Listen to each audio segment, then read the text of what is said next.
Mr. Costa, you're recognized for up to 5 minutes when you're ready.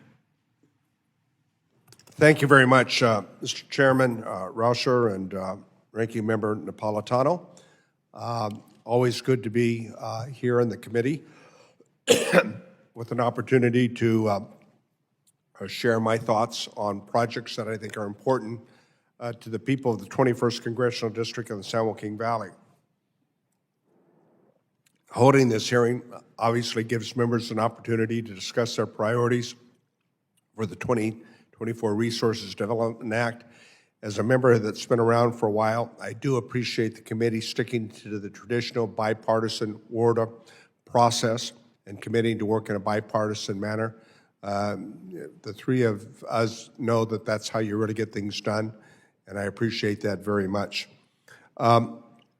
I want to talk about, obviously, as my fellow colleagues have already spoken on behalf of their districts, the people that I represent in the heart of the San Joaquin Valley. We like to say that we grow food that feeds the world, and that we have a saying that where water flows, food grows. Therefore, water supply and reliability, the sustainability, especially in light of climate change, is critical factor to our region's health and economic well-being, but also to put food on America's dinner table every night. We grow half the nation's fruits and vegetables, 90% of the processed tomatoes, 75% of the world's almonds, 20% of the milk produced in the nation. The list goes on and on and on. But projects that were developed in the 20th century, both at the federal level and state projects, combined with local projects, have allowed us to create this incredible cornucopia of food that we rely on. And food, we don't think about it oftentimes, but food is a national security issue. It really is. And to think about this great country, the greatest country in the world, and less than 4% of our nation's population, less than 4% is directly involved in the production of food and fiber. It's an amazing story. So these water projects are a key essential foundation to ensuring that water supply. Pine Flat Dam, built in the early 1950s by the Army Corps of Engineers, is one of those examples. This proposal before the committee is to raise Pine Flat Dam. It currently holds at full capacity 1 million acre-feet of water. By simply modifying the floodgates, not raising the dam, but modifying the floodgates, we could increase the capacity over 120,000 acre-feet of additional storage, improving storage management in the face of climate extremes like intense floods and droughts.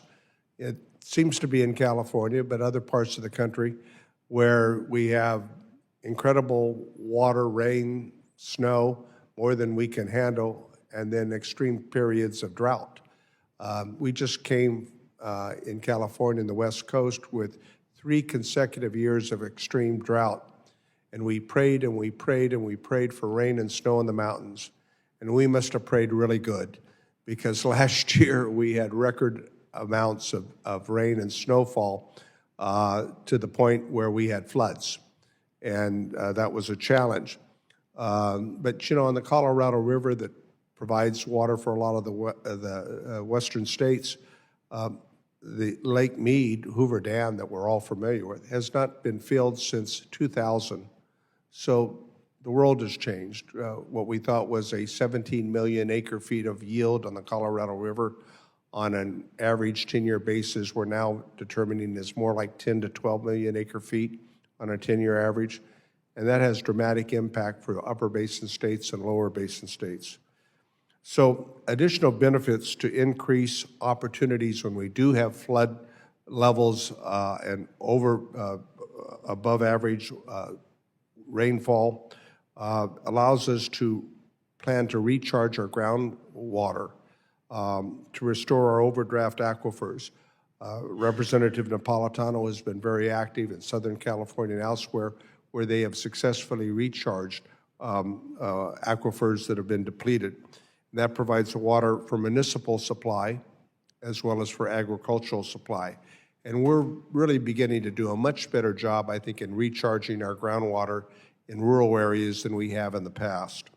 The feasibility study for raising Pine Flat Dam to get back to the point was included in the core 2023 section report 7001, and I look forward to continuing to advance this important project through the water process and any other avenues that are available.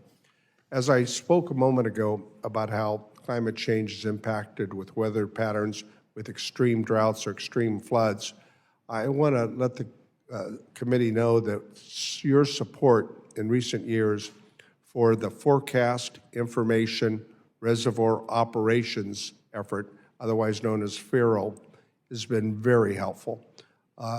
Scripps Institute, a noted research development in the country, has done some tremendous research in forecasting where we get these atmospheric storms to a degree to figure out how to plan for them.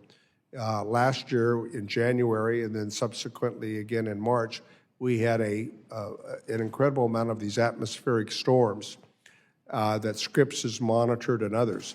This has allowed them to use enhanced monitoring and improved weather forecasting to more responsibly operate reservoirs in changing conditions, and that what we have to be noted.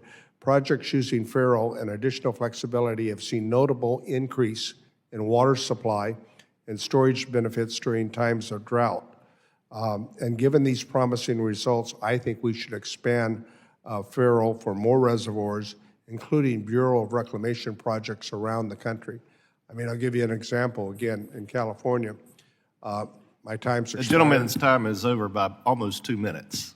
Okay, well, let me just close quickly. There are a lot of opportunities here, and the environmental infrastructure authorization also I want to note to the committee for Fresno and Tulare counties to authorize both counties in my district to be included in new geographical areas for eligible environmental infrastructure assistance. With that, I thank the committee for your patience and for extending me a couple more minutes. God bless you. You're a good man, Jim Costa.